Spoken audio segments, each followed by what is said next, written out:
Mulai ya.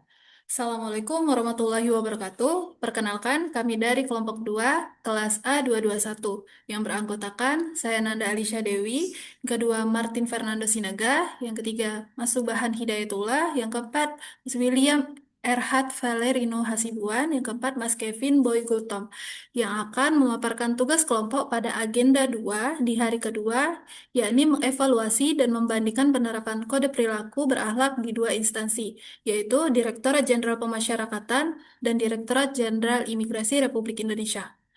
Untuk profil kedua instansi tersebut akan saya paparkan terlebih dahulu.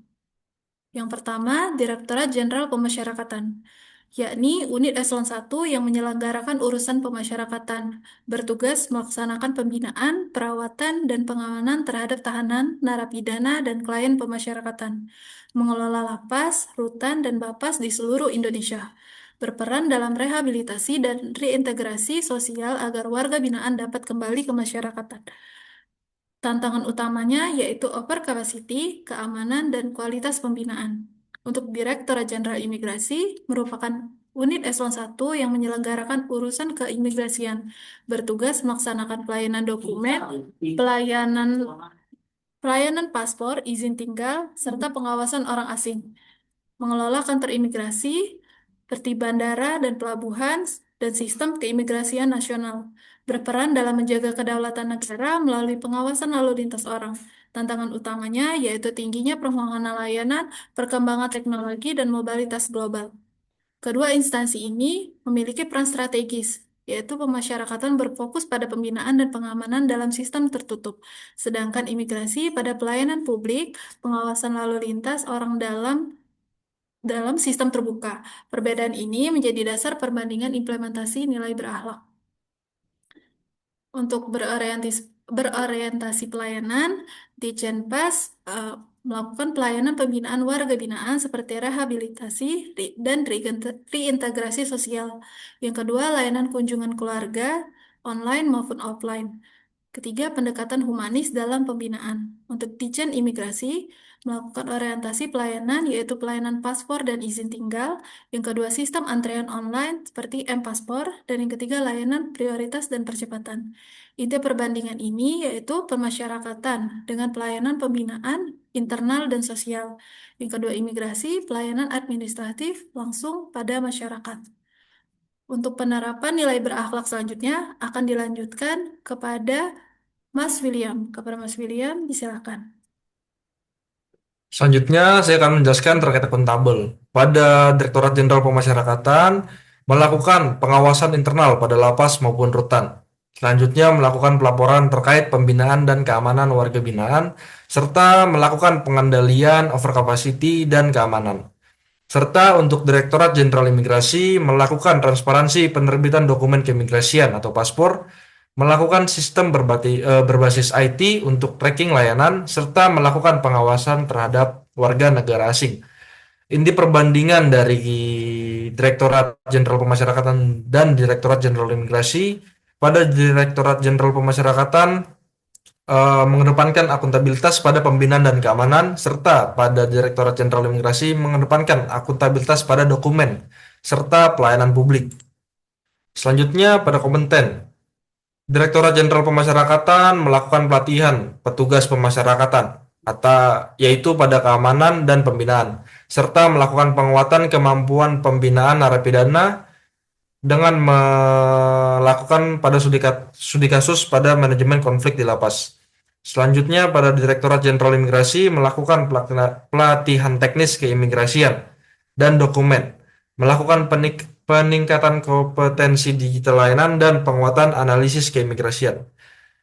Pada kedua direktorat tersebut memiliki inti perbandingan, yaitu pemasyarakatan mengedepankan kompetensi pembinaan dan pengamanan, serta pada imigrasi mengedepankan potensi administratif dan teknis.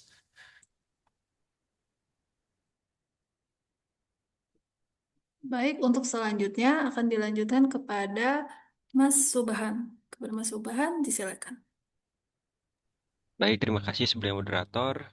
Izin melanjutkan untuk poin selanjutnya yaitu harmonis. Untuk pemasyarakatan yang pertama, hubungan petugas dengan warga binaan secara humanis, yang berarti petugas pemasyarakatan itu tidak hanya berperan sebagai penjaga, tetapi juga sebagai pembina untuk warga binaan. Pendekatan humanis ini sangat penting agar warga binaan itu merasa dihargai sebagai manusia, sehingga lebih mudah diarahkan untuk berubah menjadi lebih baik lagi. Kemudian yang kedua, menjaga stabilitas lingkungan lapas. Lingkungan lapas itu memiliki potensi konflik yang cukup tinggi, oleh karena itu sikap harmonis diperlukan untuk menjaga kondisi agar tetap aman, tertib, dan juga kondusif. Dan tidak hanya dari petugas ke warga bidan saja, akan tetapi ke petugas lain juga kita harus jaga untuk stabilitas di lingkungan lapasnya. Kemudian poin yang ketiga yaitu pendekatan persuasif dalam pembinaan. Pendekatan persuasif berarti mengedepankan komunikasi, dialog, dan pembinaan secara halus, bukan dengan kekerasan. Ini juga bertujuan untuk merubah perilaku warga binaan agar dari kesadaran itu bukan dari paksaan. Nah, selanjutnya untuk imigrasi dalam poin harmonis yang pertama interaksi profesional dengan pemohon atau WNA. Petugas imigrasi pastinya itu berhadapan langsung dengan masyarakat atau dengan warga negara asing. Nah, oleh karena itu interaksi juga harus dilakukan secara profesional sesuai SOP tanpa melibatkan emosi pribadi. Kemudian yang kedua, pelayanan ramah dan non-diskriminatif. Semua pemohon harus dilayani dengan sikap yang ramah tanpa membedakan latar belakang, baik itu warga negaraan, status sosial maupun tujuan. Yang ketiga, koordinasi internal unit kerja. Harmonis juga tercermin dari kerjasama antar pegawai. Koordinasi yang baik antar unit sangat penting agar pelayanan berjalan lancar dan tidak terjadi kesalahan dalam administrasi. Selanjutnya, inti perbandingan dari harmonis antara dua instansi ini perbedaannya terletak pada konteks. Di permasyarakatan, harmonisasi itu lebih difokuskan ke lingkungan yang tertutup, jadi lebih ke internal. Sedangkan di imigrasi, harmonisasi lebih terlihat dalam pelayanan publik yang terbuka dan berhadapan langsung dengan masyarakat. Selanjutnya, poin loyal. Untuk pemasyarakatan, yang pertama loyal terhadap tugas pembinaan dan keamanan negara. Petugas pemasyarakatan harus menjalankan tugas pembinaan sekaligus menjaga keamanan.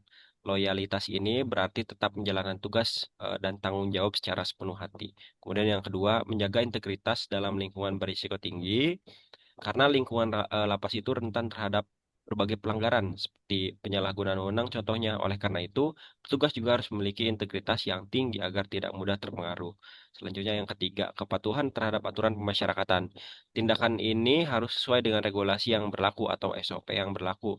Kepatuhan ini penting untuk menjaga profesionalitas kita sebagai pelayan dan kepercayaan publik.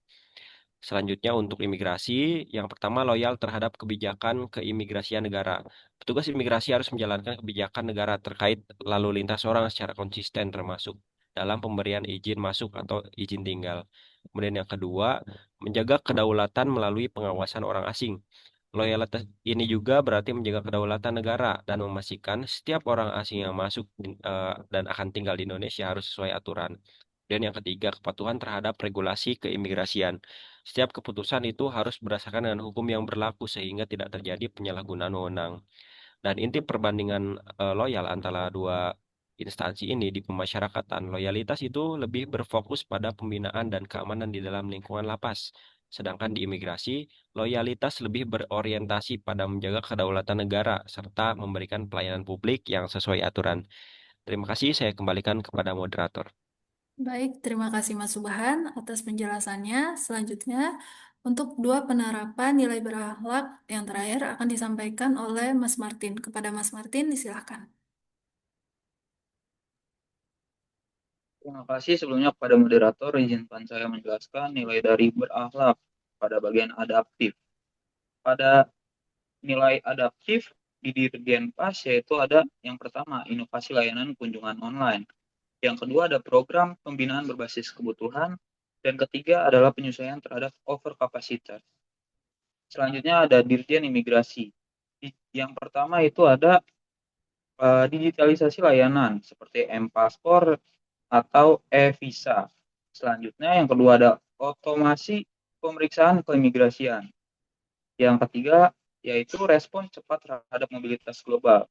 Inti dari perbandingan adaptif ini yang pertama pada pemasyarakatan yaitu adaptif pada kondisi lapas dan imigrasi yaitu adaptasi terhadap teknologi dan globalisasi. Selanjutnya saya akan menjelaskan kolaborasi. Pada poin kolaborasi ini di Dirjen Pas yaitu kita lebih mementingkan kerjasama dengan instansi sosial dan hukum. Kolaborasi pembinaan dengan pihak ketiga dan sinergi reintegritas warga binaan. Dalam poin kerjasama ini kita biasanya berkolaborasi dengan pihak seperti pembinaan di vihara, gereja, dan masjid. Kita biasa mengundang stakeholder. Selanjutnya yaitu di Dirjen Imigrasi. Pada Dirjen Imigrasi, kolaborasi lebih memfokuskan kepada TNI Polri dan instansi lain, sinergi pengawasan warga negara asing dan kerjasama internasional.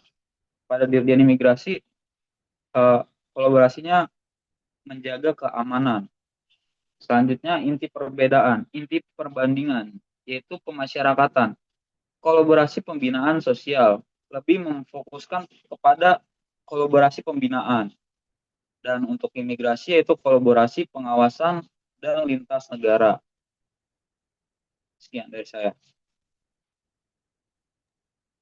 Baik, terima kasih kepada Mas Kevin atas penyampaiannya. Baiklah, setelah mendengarkan perbandingan dari nilai berakhlak dari dua instansi ini, maka kami akan menarik kesimpulan dan kesimpulan ini akan disampaikan oleh Mas Kevin. Kepada Mas Kevin, disilakan. Baik, terima kasih moderator. Saya akan menjelaskan bagian kesimpulannya. Itu bagian penutup. Direktorat Jenderal Pemasyarakatan dan Direktorat Jenderal Migrasi memiliki peran strategis dengan karakteristik yang berbeda. Direktorat Jenderal Pemasyarakatan berfokus pada pembinaan dan pengamanan internal, sedangkan Direktorat Jenderal Imigrasi berfokus pada pelayanan publik dan pengawasan eksternal. Perbedaan tersebut menunjukkan bahwa nilai berakhlak bersifat fleksibel, namun tetap konsisten dalam tujuan peningkatan kinerja ASN. Dengan perbedaan fungsi dan karakteristik tersebut, kedua instansi tetap mampu mengimplementasikan nilai berakhlak secara optimal sesuai perannya, sehingga berkontribusi pada peningkatan kualitas pelayanan publik dan kinerja pemerintahan secara keseluruhan. Sekian presentasi dari kami. Mohon maaf apabila terdapat kekeliruan dalam penyampaian. Terima kasih atas perhatiannya.